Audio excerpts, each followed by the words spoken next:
अब बात विरासत की करते हैं तो मैं 24 की सरकार के बारे में बात करना चाहता हूं कि देश में विरासत की लड़ाई चल रही दोस्तों। जी हां, इंदिरा गांधी की संपत्ति की बात हो रही है, मंगलसूत्र दोस्तों की बात हो रही है। जी हां दोस्तों लड़ाई अब आ चुकी है। राहुल गांधी और प्रियंका गांधी के बाद राजीव गांधी और इंदिरा गांधी की भी एंट्री हो चुकी है दोस्तों।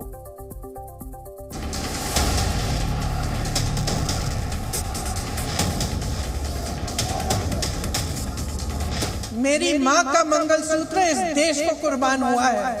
राजीव गांधी ने अपनी संपत्ति बचाने के लिए पहले जो इनहेरिटेंस कानून था उसको समाप्त किया और खुद के पैसे बचा लिए।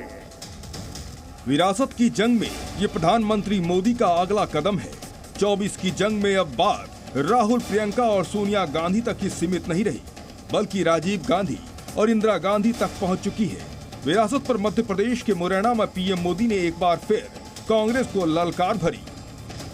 बहन इंदिरा जी नहीं रही तो उनकी जो मिल्कत थी वो उनकी संतानों को मिलनी थी। श्रीमान राजीव गांधी ने अपनी संपत्ति बचाने के लिए पहले जो इनहेरिटेंस कानून था उसको समाप्त किया और खुद के पैसे बचा लिए। चार पीढ़ियों की अकूत धन दौलत हासिल करने के बाद अब ये लोग टैक्स लगा करके आधी संपत्ति लूटना चाहते हैं। कांग्रेस की लूट जिंदगी के साथ भी और जिंदगी के बाद भी। मुरैना में 35 मिनट के भाषण में मोदी का ज्यादातर हिस्सा कांग्रेस पर मुस्लिम तुष्टीकरण के आरोपों पर रहा, तो पीएम के आरोपों का कांग्रेस पार्टी ने एक बार फिर जवाब दिया। The Congress stands by its manifesto. Do you find inheritance tax anywhere in the manifesto? Do you find redistribution anywhere in the manifesto? Do you find anyone saying that we're going to confiscate your Mangalsutra in the manifesto? कल दूसरे round की voting है। देश के 12 राज्यों में 88 सीटों पर वोट डाले जाएंगे।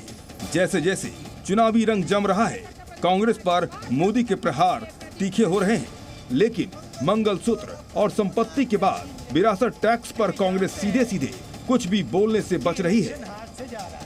ब्यूरो रिपोर्ट, जी मीडिया। दोस्तों प्रधानमंत्री नरेंद्र मोदी मध्य प्रदेश के मुरैना में जिस संपत्ति कानून की बात कर रहे हैं, मैं आपको बताता हूं इस कानून को राजीव गांधी ने कब और कैसे खत्म किया था।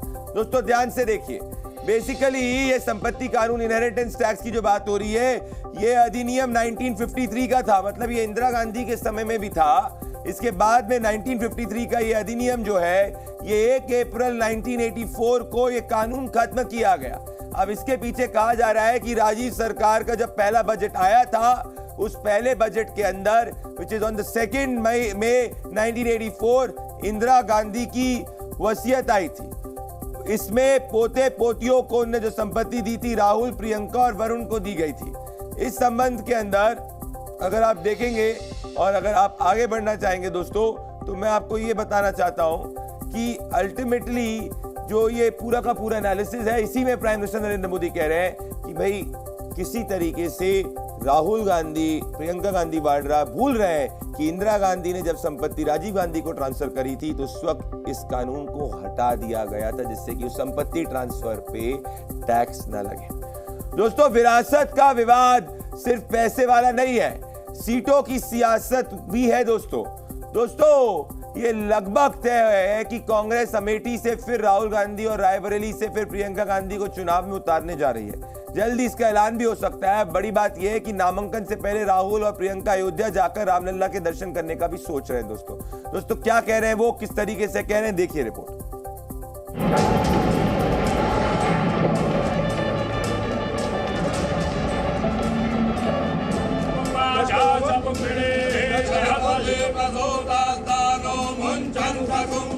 क्या राम के नाम पर यूपी में कांग्रेस की नाव पार लगेगी? क्या अयोध्या के जरिए अमेठी रायबरेली में जीत मिलेगी? जितनी चर्चा राहुल और प्रियंका के अमेठी और रायबरेली से चुनाव लड़ने की है, उससे कहीं ज्यादा दोनों भाई बहन के अयोध्या के राम मंदिर जाने की है। सूत्रों की माने तो राहुल प्रियंका 1 मई को अपना नामांकन दाखिल कर सकते हैं। नॉमिनेशन भरने से पहले दोनों भाई बहन अयोध्या जा सकते हैं। राहुल और प्रियंका राम मंदिर जाकर रामलला का आशीर्वाद लेंगे। हालांकि अभी तक कांग्रेस की तरफ से इस खबर की पुष्टि नहीं हुई है, लेकिन अगर ऐसा होता है तो ये कांग्रेस का काफी बड़ा कदम माना जाएगा, क्योंकि हाल ही में रामलला की प्राण प्रतिष्ठा में शामिल नहीं होने पर कांग्रेस की काफी आलोचना हुई और सियासी विरोधियों ने इसे बड़ा मुद्दा बनाते हुए देश के सामने कांग्रेस की छवि राम विरोधी के तौर पर पेश करने में कोई कसर नहीं छोड़ी।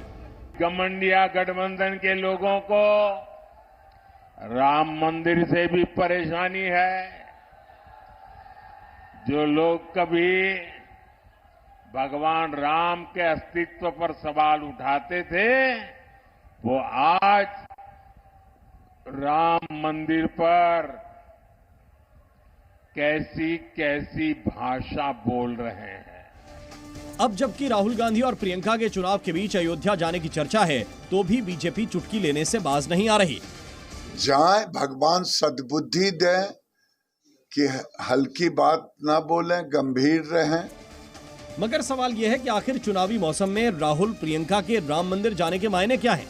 दरअसल राजनीतिक जानकारों की माने तो यूपी, एमपी समेत तमाम हिंदी भाषी इलाकों में राम मंदिर का मुद्दा पिछले कई चुनाव से काफी हावी है। और अब जबकि अयोध्या में भव्य और दिव्य राम मंदिर का निर्माण हो चुका है, ऐसे में चुनाव के बीच कांग्रेस पार्टी जनता को बड़ा संदेश देना चाहती है, क्योंकि रामलला की प्राण प्रतिष्ठा का न्योता ठुकराने पर कांग्रेस को बीजेपी लगातार घेरती आ रही है। ये वही राहुल गांधी, प्रियंका वाड्रा हैं जिन्होंने रामलला के प्राण प्रतिष्ठा समारोह के निमंत्रण को ठुकरा दिया। इतना अहंकार। बीजेपी पहले भी कांग्रेस पर मुस्लिम तुष्टीकरण, राम मंदिर निर्माण में रुकावट पैदा करने और राम के अस्तित्व पर सवाल उठाने के आरोप लगा चुकी है। बीजेपी अक्सर कहती रही है कि कांग्रेस राम मंदिर विरोधी है, लिहाजा चुनावी मौसम में राहुल और प्रियंका राम मंदिर जाकर बीजेपी को नए हमलों का मौका नहीं देना चाहते, साथ ही समाज को भी बड़ा संदेश देना चाहते। ब्यूरो रिपोर्ट, जी मीडिया। दोस्तों, सवाल ये है कि आखिर लोकसभा चुनाव के 2 चरण के बाद कांग्रेस नेता राहुल गांधी और प्रियंका गांधी वाड्रा राम मंदिर जाने जा क्यों रहे? इसका एनालिसिस क्या है दोस्तों? इसका एनालिसिस मैं आपका इलेक्शन प्रोफेसर आपको बताऊंगा।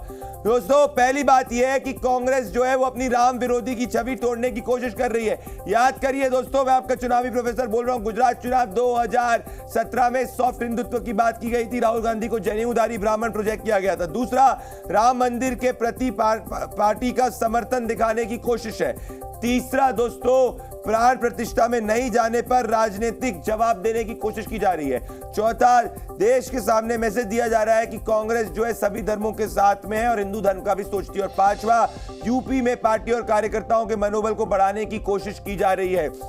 दोस्तों, तो बड़ी बात क्या है? बड़ी बात इसका इलेक्शन एनालिसिस है कि कांग्रेस को समझ में आ रहा है कि ग्राउंड पे उसकी छवि ऐसा तो नहीं एंटी हिंदू है जिसको वो शेड ऑफ करने की कोशिश कर रही है। अब दोस्तों, अब रायबरेली की मैं बात करना चाहता हूं और अमेठी की बात करना चाहता हूं। 3 बार लगातार सांसद रह चुकी हैं राहुल गांधी। उनको स्मृति ईरानी ने 2019 में चुनाव में हराया था। अब क्या एनालिसिस रहा इस इलेक्शन का, एक बार ध्यान से देखिए दोस्तों। स्मृति ईरानी और राहुल गांधी का आमना सामना जो हुआ है, ये अगर आप देख सकते हैं इस वक्त, ध्यान से तस्वीर को देखिएगा। इसमें बड़ी बात यह है कि पिछले 3 चुनाव में अगर आप देखेंगे दोस्तों, पिछले 3 चुनाव के अंदर 2014, 19 और 24 के अंदर अगर आप देखेंगे, 19 और 14, 19 और 9 के अंदर अगर आप देखेंगे तो आप पाएंगे कि बीजेपी का वोट शेयर बढ़ता ही जा रहा है दोस्तों। अब इलेक्शन एनालिसिस क्या है आपके लिए? मेरे चुनावी प्रोफेसर एनालिसिस क्या है दोस्तों? एनालिसिस सामने आपका जो मैं आपको बता रहा हूं इस वक्त। दोस्तों, सीधा है कि वायनाड में क्यों ऐसा है कि राहुल गांधी और प्रियंका गांधी वाड्रा का डिक्लेरेशन वायनाड के वोटिंग के बाद हो रहा है, क्योंकि वायनाड में 48% मुस्लिम आबादी आती है। राम मंदिर जाने का फैसला वायनाड चुनाव के बाद लिया जा रहा है, जिससे 48% वीटो वोट जो है वो वायनाड के अंदर जो 48% मुस्लिम वोट है वो वहां पे बने रहे। साथ में एक मैसेज देने की कोशिश की जा रही है कि भाई वायनाड को हमने मुस्लिम वोट से जीत दिया, अब हम हिंदू वोट की तरफ जाना चाहते हैं, तो ऐसा ना हो कि हमारा मुस्लिम वोट छिटक जाए। और अमेठी में नामांकन करने से ये पीछे पूरी की पूरी रणनीति है दोस्तों कि ये वायनाड के बाद इसीलिए करना चाहते हैं जिससे 48% मुस्लिम वोट जो वीटो वोट है वायनाड के अंदर वो हिले नहीं। दोस्तों, होमवर्क आप देख सकते हैं, सीधा होमवर्क है दोस्तों कि 2019 में अमेठी से राहुल गांधी कितने वोट से स्मृति ईरानी के सामने चुनाव हारे थे? 8588805811 पे आप व्हाट्सएप कर सकते हैं। #24 की सरकार पे आप हमें मैसेज भेज सकते हैं। दोस्तों, मेरे साथ आपके चुनावी प्रोफेसर के साथ जुड़ने के लिए बहुत बहुत धन्यवाद। कल रात 10 बजे आपका इंतजार करूंगा। हाँ, वोट जरूर डालिएगा अगर आपके वहां कल फेज 2 में वोटिंग है। नमस्कार। जी न्यूज़।